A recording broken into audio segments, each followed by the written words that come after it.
Olá, sejam bem-vindos ao Entre Mentes, nosso podcast sobre saúde mental contra o estigma. Eu sou o Luiz Fujita e hoje a gente vai falar sobre um sentimento que provavelmente todo mundo já sentiu, que é a frustração. E provavelmente todo mundo já sentiu e não é um dos sentimentos que a gente gosta de ter, né? A gente evita a todo custo, porque ninguém gosta de criar uma expectativa sobre alguma coisa e aí quando chega ali na hora daquela coisa acontecer, não é aquilo, né? É uma coisa menor, menos do que a gente pensava, né? Mas o nosso convidado de hoje veio aqui para quebrar justamente essa expectativa e explicar por que também é importante, né?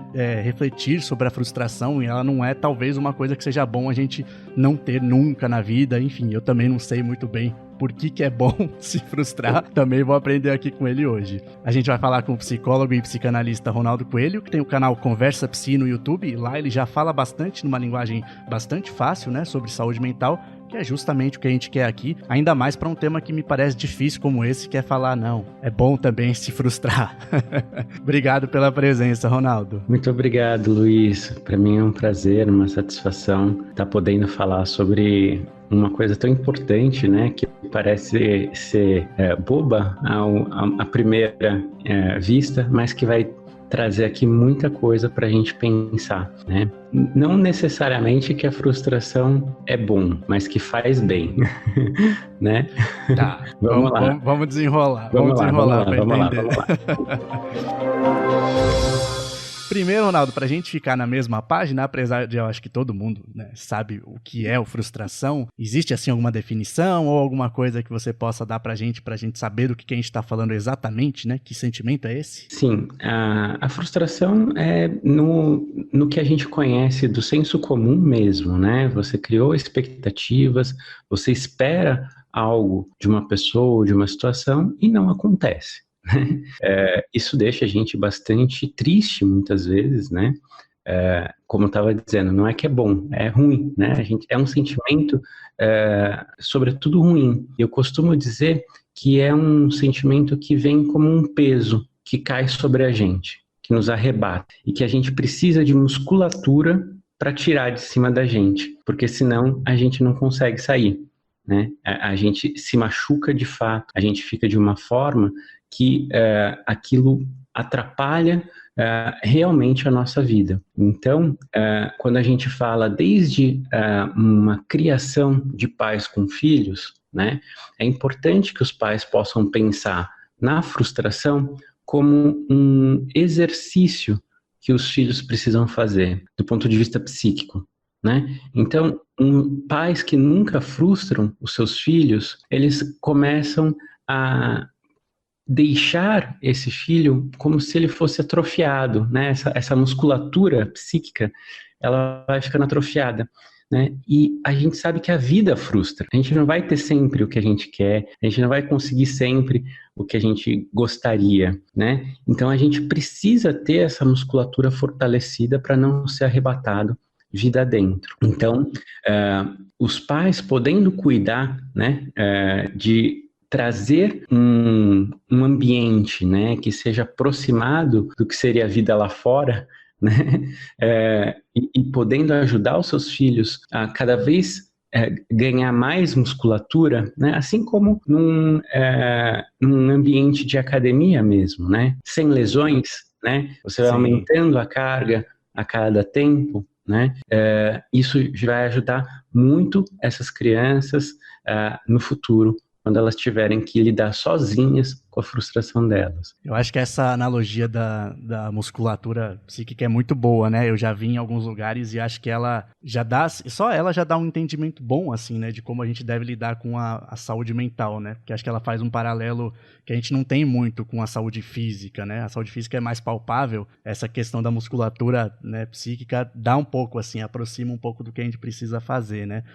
E aí, Ronaldo, até usando um pouco essa analogia, né, qual é o problema de não criar essa musculatura, né, especificamente em relação à frustração, né? Isso. Então, ao mesmo tempo, né, tem essa dimensão, mas eu vou falar também das relações entre adultos também, casal, porque eu acho que é importante também não só na relação pais e filhos, né, ou numa relação educativa, né, com as crianças. o que acontece? Quando você não cria, porque tem muita gente que acha que amar é não frustrar, né? É não dar limites, né? É nunca dizer não, né? É dizer sempre sim, é sempre satisfazer, né? Para que Proteger a todo custo, né? para que a criança não fique triste, né, e mal com o não ou com a impossibilidade, né, daquilo que ela gostaria, ou numa relação mesmo conjugal. Né? Muitas pessoas acreditam que não podem ser frustradas, né? E se você cria uma criança, né, onde ela não tem as experiências de frustração, ao mesmo tempo vai sendo ensinado a ela que frustrar é errado, né? Que frustrar é não amar, né? E essa associação que vai se ganhando ao longo da vida pode ser muito nefasta, né? Pode abrir para relacionamentos abusivos, inclusive. Então, quando a gente fala de um relacionamento saudável, é um relacionamento onde os limites estão muito claros. Quais limites? O limite do que é uma boa relação e o que não é mais uma boa relação. Também, de novo, parece óbvio, mas muitas pessoas têm uma ideia de que amar é não ter limite. Amar é você poder pegar, abrir o celular do companheiro ou da companheira, ficar ligando insistentemente, sem limites nenhum, porque isso sim é amor. Só que isso, na verdade, cria um tipo de relação que é insustentável. Então, frustrar o outro neste aspecto, dizer, não, peraí, isso aqui não é um tipo de relação que eu topo, porque isso vai fazer mal para mim e para você. É cuidar da relação também. É cuidar para, no limite, quando você estabelece aquele limite, dizer o que é bom fica para dentro, a gente pode, beleza, e o que é ruim fica para fora. E a gente só pode fazer isso frustrando o outro mesmo. Então, às vezes, o outro quer exceder algumas regras de convivência que, se a gente permite de fato, acaba ficando ruim essa relação. Mas mais do que isso também, quando a gente frustra o outro, um momento onde a gente se coloca como sujeito também. Por quê? Nem sempre a gente pode imaginar tudo, né, que é mais importante para o outro, quais são as angústias, quais são os anseios, né? Eu costumo dizer que por mais que uma pessoa ame a gente, ela vai nos machucar. Não por sadismo, mas porque ela não tem como saber tudo sobre a gente. Então, muitas vezes a gente está esperando algo de uma pessoa e ela não pode fazer por nós, né? E ela não pode porque senão ela também se descaracteriza como sujeito, ou o sujeito de desejo, né? Como alguém que... Então, a linha mestra, né, de base das relações é negociação e não atendimento irrestrito à expectativa ou desejo do outro. Então, frustrar é condição de uma relação de dois, né? Onde eu também tenho as minhas necessidades, os meus desejos, e às vezes eu não vou poder atender os seus. E aí, se a gente vem de uma tradição histórica pessoal, né? Onde a gente sabe que frustrar não significa não amar, a gente entende a frustração como a possibilidade do outro também se colocar como um outro, e não como falta de... Não é um indivíduo que está ali amalgamado com você, né, e servindo unicamente a você, né? Isso, que está ali unicamente para te servir, porque o perigo de criar-se, né, dessa forma, sem frustração, é a pessoa também imaginar que amar é servir. Então, uma pessoa me ama enquanto ela me serve, enquanto ela atende todas as minhas expectativas, e não enquanto a gente negocia, né, o que cada um quer e como que pode ser da melhor forma para todos aqui nessa relação.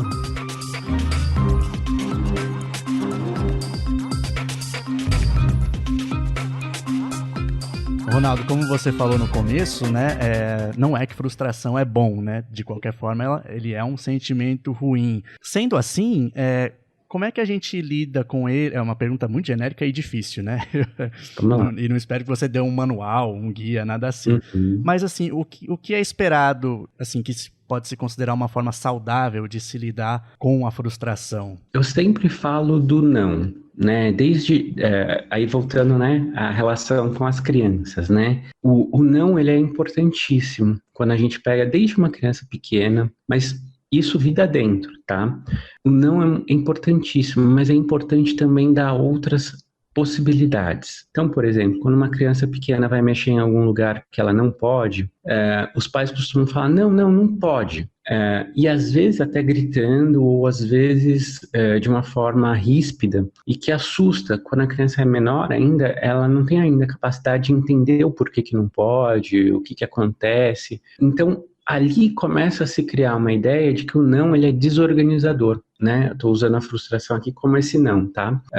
Ele é desorganizador, porque a criança pequena, ela não sabe o que pode ainda. Então, os pais, eles precisam fazer esse aparato, né, que a criança não tem, de oferecer quais são as outras possibilidades. Então, ó, não pode mexer aqui, mas aqui pode. Então, o não, ele precisa vir acompanhado do que pode, né? Falo isso para uma criança pequena, mas isso também serve vida dentro para os adultos. Quando alguém está fazendo algo que não nos faz bem, né? É nós que temos que dizer que não nos faz bem.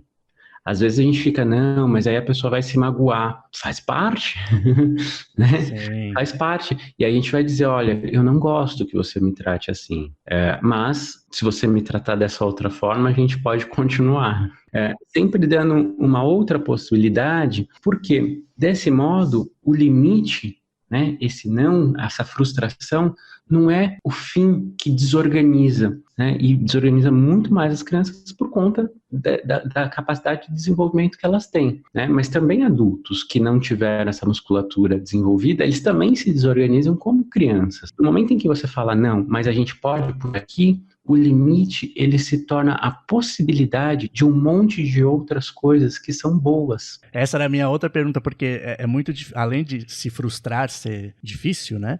Frustrar alguém também né? Então, nesse caso, abrir essa possibilidade é um pouco, né, uma forma melhor de lidar com isso, em vez de simplesmente impedir alguma coisa, né? E tem uma ideia que muitas das vezes não é clara, não é consciente, de que amar é atender a todos os desejos, é se girar de forma a que o outro esteja sempre, sempre, sempre confortável. E esse sempre, sempre, sempre confortável impede que a relação seja confortável para os dois, em última instância. É uma inversão importante para se entender relação, porque a relação só pode ser boa se os limites estiverem claros, né, do que é uma boa relação e o que não é. Se tudo pode, não tem mais o que é bom fica para dentro, o que é ruim fica para fora. E aí as pessoas se perdem. E isso muita gente não tem noção. E, Ronaldo, quando alguém, digamos, não lida bem com a frustração, o que seria esse não lidar bem, né? Como que a pessoa se sente? Seria uma forma não tão saudável, de lidar com a frustração. Muitas pessoas entendem como o outro não me ama. É um movimento comum, né? A gente vê como uma coisa comum. Então, o outro não me ama, o outro não serve para ser meu amigo, não serve para ser meu companheiro ou minha companheira, meus pais me odeiam, né? Existe essa coisa de relacionar diretamente com o amor, o que é isso que tem que ser mais bem cuidado, né? Então, não é porque você está sendo frustrado que a pessoa não te ama. Isso é, em si, algo importantíssimo para desvincular o amor de atender às suas expectativas. Porque, nesse contexto, o amor também se torna algo que me serve, como você mesmo disse, né? Só serve na minha vida as pessoas que me servem incondicionalmente. E isso é a base para o estabelecimento de relações abusivas, né? Porque, pegando até pelo termo, né, o que é o abuso? É um uso que excede aquilo que é bom, né? É um mau uso daquela relação. Então, é algo que me faz mal, mas que de alguma forma eu permito, às vezes nem de forma consciente, tá? Não é que eu quero que me faça mal, não, mas eu permito que me faça mal para não deixar o outro magoado, né? E aí isso vai entrando numa bola de neve, onde a gente precisa falar, por exemplo, de relacionamentos abusivos, que não tem só um abusador. O próprio limite do que é bom e do que é ruim numa relação vai se apagando, né? Então, num relacionamento pode ser que tenha uma pessoa que seja mais violenta que outra, né? Pode, claro, e que faça a outra de vítima nesse aspecto, sim. Mas quando a gente olha de perto, a gente vai vendo que esse limite da relação, ele foi sendo apagado gradativamente. Então, até o limite físico do tipo, olha, não pode bater, não pode fazer isso, também já se perdeu.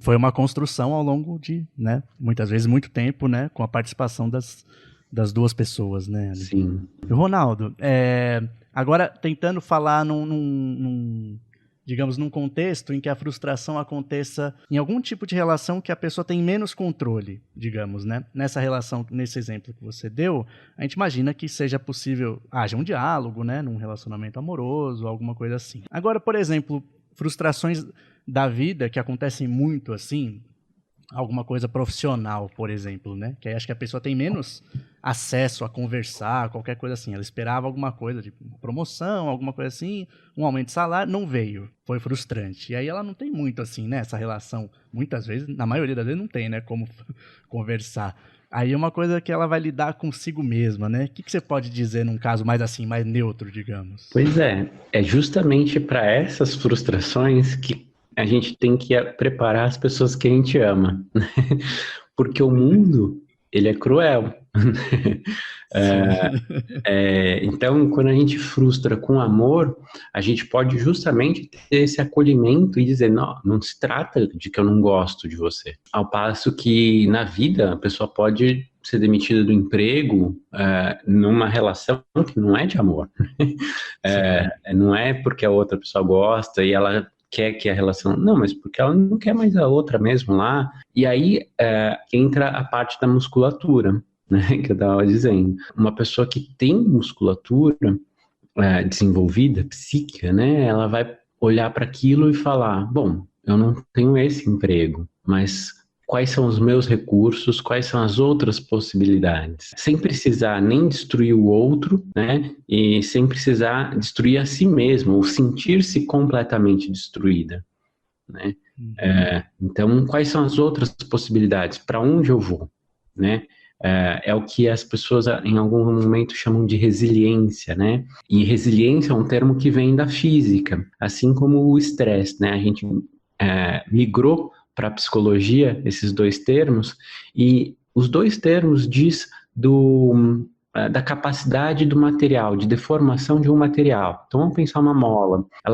A mola ela tem um índice de resiliência, que significa o quanto essa mola consegue abrir ou fechar, né? Independente, algumas é de abrir, outras são de fechar. Mas vamos pensar de abrir. Sim. Quanto você consegue esticar uma mola ao ponto que ela volta ao seu estado normal, e consegue voltar a fazer a mesma função. O índice de estresse é o quanto que passou daquilo que a mola aguenta e ela deforma. Então, é um índice de deformidade, né? Então, quando a mola volta, ela já não consegue mais esticar como antes, né? Então, quando a gente pensa do ponto de vista psíquico, né, a gente sempre pensa estresse como cansaço, mas não é só.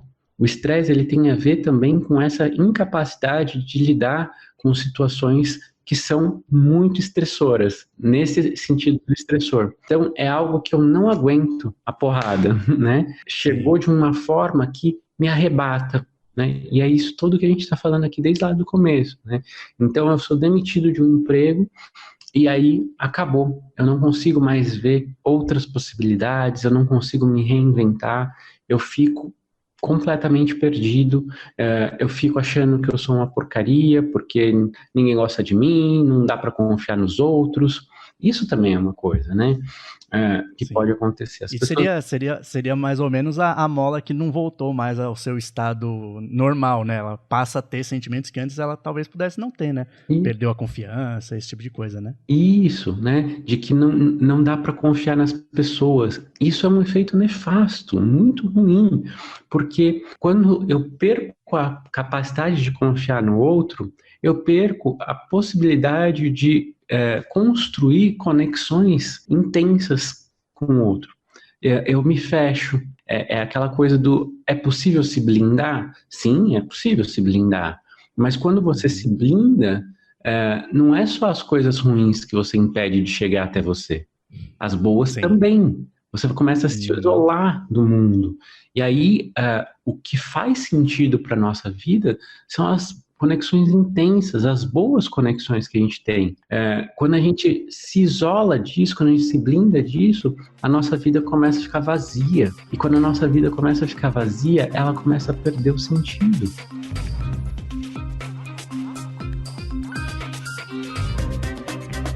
Ronaldo, quanto lidar com a frustração começa antes dela acontecer, né? Eu acho que a frustração é muito ligado às expectativas, né? E a gente vê um monte de meme, né? Muita piada com, tipo, não crie expectativa para não se frustrar, né? Isso. Mas aí também me dá, agora que você falou, começou a me dar essa impressão. Esse não criar expectativa é um pouco esse não confiar nas pessoas, justamente. Aí você bloqueia tudo, né? Você vai passando a virar uma mebinha, assim. Nada acontece com você, né? Queria que você falasse um pouco sobre isso, né? O momento anterior à frustração, né? Perfeito, Luiz, perfeito. Primeiro que tem um equívoco, né, conceitual em relação à expectativa, né? Não crie expectativa. Bom, isso já é uma expectativa, né? Porque é isso, em última instância, não tem como não criar expectativa.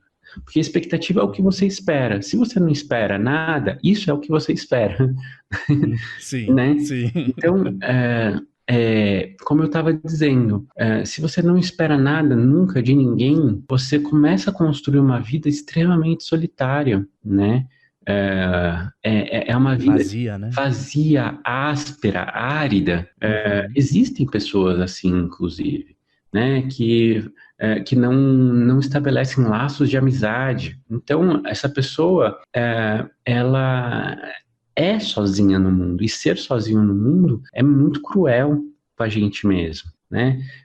Tinha um amigo que dizia, não importa, as pessoas vão te trair, pode até ser que elas traiam, que é diferente de frustração. É diferente quando alguém te frustra ou quando alguém te trai, né? Então, inclusive, tem um vídeo no meu canal que eu falo sobre fidelidade e lealdade.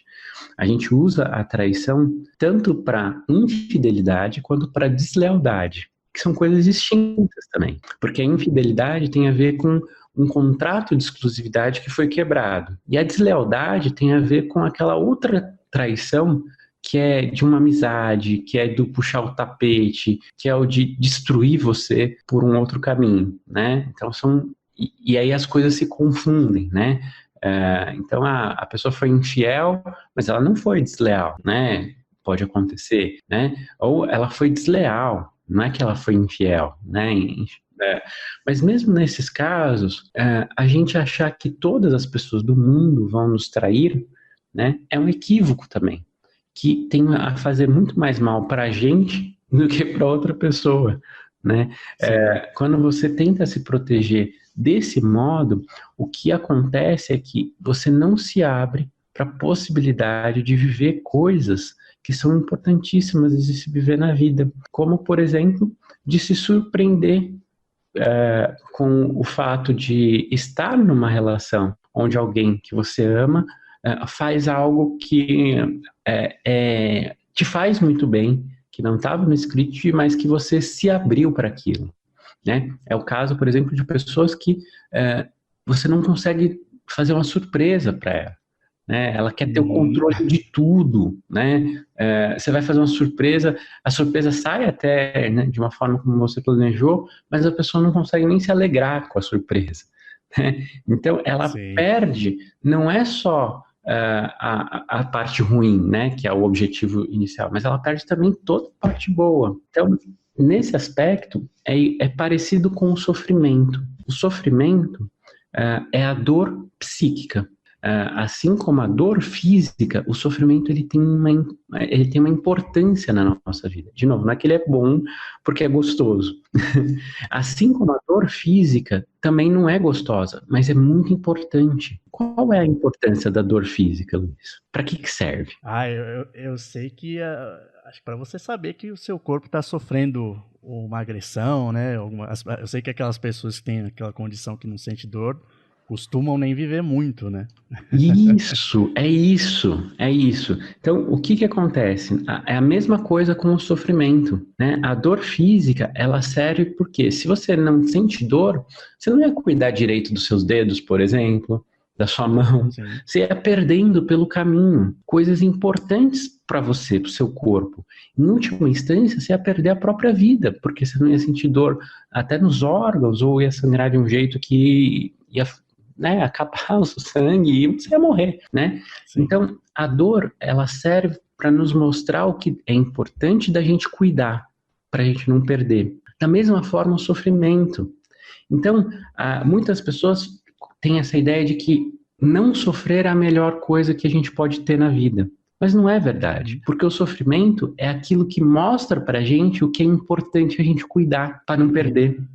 Porque se a gente não cuida, a gente começa a perder tudo o que é mais importante na nossa vida e, novamente, a nossa vida vai ficando cada vez mais vazia. Ah, mas Ronaldo, eu amo aquela pessoa e aquela pessoa não quer conviver comigo, ela não quer mais namorar comigo, casar comigo, ela quer separação. Então, como que eu faço, né? Tipo, bom, você não tem o que fazer, se o outro não quer, né?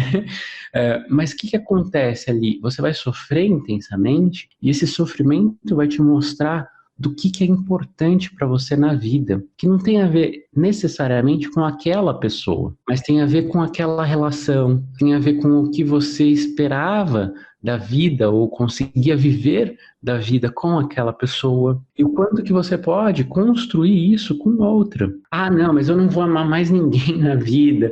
Bom, então você está justamente querendo se proteger do sofrimento e impedindo uma coisa que é fundamental para a saúde mental, que é a capacidade de amar. Porque quando a gente perde a capacidade de amar, a gente adoece.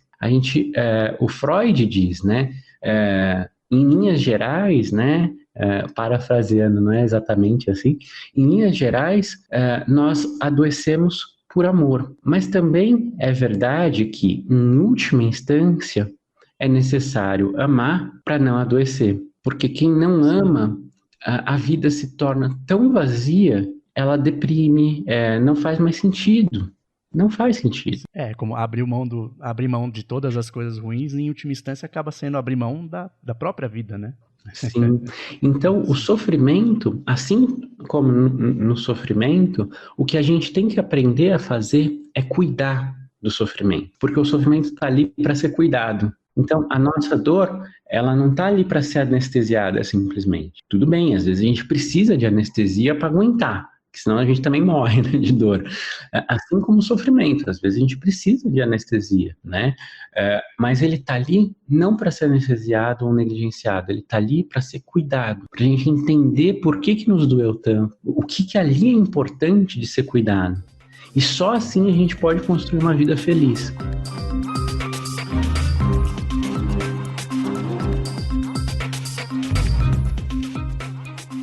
Ronaldo, e eu não sei se você tem essa impressão, mas eu já ouvi também de profissionais mais velhos, de outras gerações, e eu tenho um pouco essa impressão, assim, de que parece que a sociedade vem lidando pior com frustrações. Eu não sei a partir de que momento isso passou a acontecer, mas tenho essa impressão, ouvi essa mesma impressão de outros profissionais, né? Às vezes até de um jeito anedótico, sabe? Pessoas mais velhas falando que a geração atual é mais fraca, entre aspas, ou coisas assim, sabe? Que dão um pouco a entender seguir esse caminho de não querer sofrer, né? Você percebe isso, né? Você concorda em alguma medida e consegue imaginar por quê? Porque eu acho importante, para um cuidado individual, saber um pouco, né? Essa esfera social um pouco mais ampla, né? Um contexto em que a pessoa vive, talvez ajude a compreender e lidar melhor com isso, né?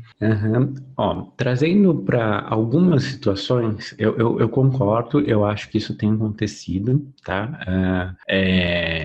De modo geral, e por isso falar de frustração é tão importante. Trazendo para algumas situações específicas, né? A gente tem que pais que são bastante ausentes na relação com os filhos tendem a satisfazer as vontades deles muito mais do que pais que são presentes, né? Isso é estatístico, assim. Então, o filho... Parece contraditório, mas dá para entender bem, né? Como é. Como se Então, dá. até por uma coisa de culpa, né? Assim, tipo, Uhum. eu não fico o tempo todo com vocês são órfãos de pais vivos, né? Então, toma, tudo que você quer eu compro, eu te dou e tal. E negocia muito pouco com esses filhos, né? Quando eu digo negocia, não é que tipo, a criança é o rei da casa, não, mas numa relação de respeito com essa criança, né? Do tipo, olha, não dá para ter tudo, né, filho? Vamos lá. Isso não quer dizer que o papai e a mamãe não te ama, né? Nesse sentido de negociação. Isso se perde de vista, né? Então, acaba sendo uma coisa constante de crianças fazerem a birra mesmo, né? A birra para conseguir o que elas querem, de chorar até o momento que consegue. Ou a gente tem alguns casos, inclusive, né, de adolescentes onde o sofrimento entra num grau em que eles começam realmente a ter ideações suicidas, e isso vira um jeito de manipular os pais, né, para ter tudo que eles querem. Então, o próprio adoecimento que às vezes pode ter, ou de uma depressão, ou de crise de ansiedade, vira também ali uma artimanha de manipulação, né? E nesses casos se torna extremamente difícil você colocar limite, né? Para os Sim. pais, até que ponto, né? Poxa, se meu filho comete suicídio, qual é o peso que fica para esses pais, né? E uma coisa incompreensível, né? Porque ele tinha tudo, né? Entre Pois aspas, né? dei tudo, né? É. Só que aí volta aquilo que eu estava dizendo, né? Sobre o amor. Porque quando você dá tudo, né? Qual é o valor do amor, né? O amor incondicional, que é assim, não importa se você é uma pessoa bacana comigo, eu vou te amar para o resto da vida, né? Tem muito essa ideia, assim, muita gente tem. Sim. Então, você pode até ser desrespeitoso comigo, que eu vou continuar te amando, né? Uhum. A pergunta que a gente tem que fazer é qual é o valor desse amor. Porque se você não precisa fazer nada para ter de mim o meu amor, ele não vale nada, na verdade. Ou Não tem seja, troca nenhuma acontecendo, né? então, o amor incondicional, esse aí, que às vezes todo mundo fala que é muito bonito, né? Não é. Muitas vezes, e a gente vê isso na clínica, no consultório, ele está muito mais orientado por uma culpa do que por amor. E isso o outro sente, né? Então, Uhum. é como se eu não tivesse amor de fato, né? Porque uma pessoa que me faz mal, eu não consigo amar para sempre, né? Desse Uhum. jeito, de sempre servir, de sempre, de não colocar nenhum tipo de limite, né? O amor, até para que meu amor tenha valor, eu preciso que o outro entenda que ele tem que pagar por isso. Não em dinheiro, Sim, mas em claro. respeito, numa troca que seja também nutritiva para mim, importante para mim, né? Se não tem isso, não vale nada. E em todas as relações onde a gente vê esse tipo de situação, é isso que acontece. A pessoa não confia no amor do outro, por mais que Uhum. tenha esse amor incondicional, né? Então, a partir disso, as coisas, né, do mundo é que acabam sendo mais importantes, porque fica deslocado, né? Então, fica deslocado que o objetivo é conseguir, independente se você fez por onde, independente se Uhum. você realmente deu a sua parte, né? Se você agiu com a sua parcela de responsabilidade para aquela relação funcionar. Me parece que esse mecanismo ele deve ser muito bem olhado pela população para ver se você não está reproduzindo isso dentro da sua casa ou com as pessoas que você ama, com seus amigos, com a sua família, porque, de modo geral, é isso que faz com que as pessoas sejam menos importantes que as coisas. No momento em que as coisas passam a ser mais importantes do que as pessoas, a gente perdeu a mão já do negócio, né? Então, passa-se a amar as coisas e usar as pessoas. Então, é algo importantíssimo de ser cuidado nesse aspecto. E aí, Ronaldo, você acha, como você comentou no início, né, da resposta, aquele mecanismo de pais, talvez uma maior existência de pais, por causa da sociedade, como a sociedade foi evoluindo, né, a sociedade moderna, pais mais ausentes, então talvez tenham promovido mais, assim, uma geração que teve dificuldades em criar essa musculatura, e aí hoje, né, são pessoas adultas, então a gente vê mais, talvez, essa dificuldade de lidar com frustrações? E uma coisa que vem sendo discutida muito é essa dimensão do cuidado, né? Porque ser pai e ser mãe, né? Principalmente para os pais, né? Até pouco tempo atrás, ser pai era ser provedor e protetor da família, né? E hoje, acho que está muito em voga uma discussão do cuidado, que ser pai e mãe é cuidar, né? Antes ficava só para a mulher essa função, que é cuidar, é trocar a fralda, é dar comida, é brincar, né? É conversar com a criança, é ensinar, né? É esse cuidado cotidiano, né? Desde do mais concreto para que ela sobreviva, né? Mas também esse outro do cuidado emocional, do cuidado psíquico, né? De ensinar o que pode, o que não pode, né? E assim por diante. E quando os pais eles não fazem a parte do cuidado, tende a haver esse movimento de suprir por um outro caminho, né? E que o mais importante não é mais o cuidado, mas é a satisfação dos desejos, né, do outro. Então, há um deslocamento importante, e isso para pais, né, é muito importante se prestar atenção, que um pai, uma mãe, eles não precisam dar tudo para o filho, mas eles precisam cuidar desse filho, nesse sentido amplo do cuidado. Eles cuidando, essa criança vai entender que amor é cuidado e não satisfação do desejo. Perfeito, perfeito. Ronaldo, a gente está finalizando aqui, eu sempre deixo um espaço para, caso, né, não tenha feito uma pergunta que permitiu que você dissesse alguma coisa que você acha muito importante, ou uma mensagem final, né? O que você gostaria de destacar aqui para finalizar a nossa conversa? Eu acho que a gente abordou, sim, passamos por todos os pontos importantes, só reforçando, né, que frustrar é importante, sim, para a saúde mental, né? Porque dessa forma a gente cria pessoas que sabem lidar com a frustração. Isso vai ser importante para a gente também quando a gente está se relacionando com elas, né? Seja em qualquer tipo de relação. E é importante para a nossa saúde mental também, né? Quando eu digo não, eu estou dizendo do meu limite, né? Até onde eu consigo, até onde para mim tá bom. E isso é fundamental para que eu tenha paz na minha vida também, né? Para que eu possa ser eu, né? Para que eu não me desconfigure numa relação com o outro. Então, ela é importante para a saúde mental não só do outro, mas para a nossa também, né? Então, quando eu digo, olha, assim não tá bom para mim, e pode ser feito de uma forma cuidadosa, pode ser feito de uma forma gentil, né? Olha, desse modo vai ficar muito ruim, então eu prefiro não. Isso vai ser importantíssimo até mesmo para a gente dizer não, né? Não só a gente aceitar o não de fora, mas também a gente saber dizer esse não na vida. Para mim foi praticamente uma sessão sua de psicoterapia, tanta explicação que eu acho que traz realmente muito benefício, assim, né? E de um jeito muito simples para as pessoas pensarem em coisas que ajudam muito na vida, né? Fico muito impressionado como em pouco tempo a gente pode ter uns insights assim, né? Muito obrigado por ter participado, Ronaldo. Lembrando que, né, você tem um canal no YouTube que é o Conversa Psi. Isso. Quem gostou, para mim, realmente pareceu uma explicação muito que se tem em sessão de psicoterapia mesmo. Então você pode ter muito mais disso no canal. Se inscrevam lá, né, no YouTube. Sempre é importante.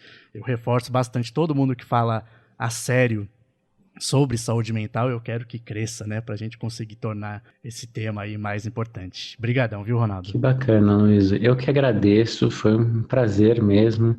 Acho que a sua condução, inclusive, favoreceu que a gente pudesse tocar nesses pontos de uma forma bem bacana mesmo. Muito obrigado, viu? Obrigado, Ronaldo. Foi ótimo. Pessoal, obrigado por terem ouvido mais esse Entre Mentes. Eu queria lembrar, não sei se todo mundo sabe, porque eu na verdade não lembro se eu já falei aqui, a gente está subindo os episódios do Entre Mentes também no YouTube, né? Muita gente ouve áudio pelo YouTube, então a gente começou a subir lá. Lá tá bastante atrasado em relação aqui, né? O último que a gente subiu foi o sobre ciclotimia, que é o episódio 10, sendo que aqui a gente já tá na casa dos 40, né? Mas, de repente, se a pessoa prefere aquela plataforma, né? Queria avisar que tem lá também. E por lá tem vindo mais comentários, né? Do que nas outras redes. Então eu vou aproveitar para pegar algumas coisas de lá para ler aqui. Às vezes tem sugestões ou às vezes até coisas que interessam a outras pessoas, né? Nesse da ciclotimia, por exemplo, a Bárbara Borba 1 pediu para atualizar o podcast no Spotify. Eu acho que é porque janeiro a gente não posta, né? É umas férias aqui da equipe, então a gente ficou sem, mas a gente continua atualizando, né? Espero que você tenha voltado e esteja ouvindo a gente aí no Spotify. A Francisca Vasconcelos falou que ela tem um filho com ciclotimia, né? Qual a melhor forma de tratar? A ciclotimia, a gente ouve na entrevista, né? Eu convido vocês a ouvirem, porque o que eu tô falando aqui é só o que eu aprendi pesquisando, né? Para fazer os episódios. Mas a ciclotimia, como ela é entendida como um transtorno bipolar mais ameno, em geral ela não precisa de medicamento. Então, né, a psicoterapia é a forma mais indicada e com o acompanhamento do psicoterapeuta, talvez ele identifique outras coisas que aí exijam, talvez, a visita a um psiquiatra, né, e ele recomende alguma outra coisa. Mas é sempre legal fazer a psicoterapia. A Tamires Azevedo falou que a psiquiatra dela está fechando o diagnóstico de ciclotimia depois de 3 anos de tratamento, né? Isso é uma coisa que acontece bastante, pelo que eu vi. A ciclotimia, por ser uma coisa muito leve, às vezes ela é encarada como a pessoa é assim mesmo, né? E aí não se coloca como uma condição que talvez pudesse ter uma assistência e melhorar a vida da pessoa, né? Pode demorar muito mesmo, mas vale muito a pena seguir alguma recomendação que venha depois de ter esse diagnóstico. Como eu falei aqui, né, o intuito principal do podcast é desmistificar. Então, precisar de tratamento, seja ele qual for, não é algo do qual a gente deve fugir, né? A gente pode melhorar muito a nossa qualidade de vida fazendo um tratamento, muito mais do que tentando escapar disso, achar que não, que isso é coisa para pessoas que são loucas e não pra gente, né? Precisamos parar com isso. O Matheus Assola Fernandes falou: faz um entremente sobre transtorno de personalidade antissocial, doença que causa muita confusão entre os leigos e traz consigo muito preconceito. Tá anotado aqui, Matheus, esse a gente não fez ainda e eu conheço muito pouco, né? Mas vou pesquisar pra gente fazer sim e atender. Quanto mais vocês sugerirem, melhor que a gente consegue fazer o que vocês querem. E a Valquíria Cruz colocou: então distimia é o estado de mania, ciclotimia é euforia? Na verdade não, Valquíria. Distimia é um transtorno que é como se fosse uma depressão mais amena, e a ciclotimia é um transtorno bipolar mais ameno. Isso grosso modo, né? Então a distimia não é o estado de mania, seria uma coisa mais puxada para o polo negativo, né? Mais puxado para uma depressão mais leve. E a ciclotimia é euforia, mas é também um ciclo com períodos mais para baixo também, né? Para depressão. É isso, pessoal. Convido vocês a ouvirem lá, quem preferir ouvir pelo YouTube. A única coisa o único problema é esse, né? Lá tá mais atrasado do que aqui, mas uma vez por semana tá sendo colocado lá para justamente a gente uma hora alcançar. Aqui é um por mês, né, no podcast, e no YouTube é uma vez por semana. Uma hora os dois vão ficar equiparados. Obrigado, gente. Até o próximo.